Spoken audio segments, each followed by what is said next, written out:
Dalawang civilian agent umano ng NBI ang sangkot din sa pagdukot at pagpatay sa Koreanong si Ji Ik-ju. Ayon yan kay PNP Chief Bato de la Rosa. Sabi pa ni Bato, dapat ding imbestigahan ng mabuti ang team leader ni SPO3 Ricky Santa Isabel sa anti-kidnapping group na si Superintendent Rafael Dumlao. May ulat on the spot si Jun Veneracion. Jun? Oscar, hindi lang mga pulis, kundi may mga NBI asset na sangkot umano sa kaso ng pagdukot at pagpatay sa Korean businessman na si Ji Ik-ju.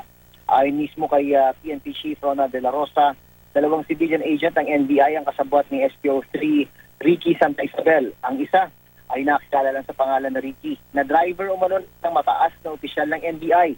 Ang isa ay hindi pa nakikilala. Si Jerry ang makikita umano sa CCTV video na nasa likod ni Santa Isabel habang nag-withdraw ito ng pera gamit ang ATM card ni G. Sabi ni De La Rosa, posibleng malaki ang grupo ni Santa Isabel. Ang gustong malaman pa ni Bato ay kung sino ba talaga ang utak ng grupong dumukot at tumatay kay G. Kaya dapat daw imbestigahan na mabuti ang team leader. Okay, nagkaroon po natin konting problema sa komunikasyon. Maraming salamat, Jun Veneracion.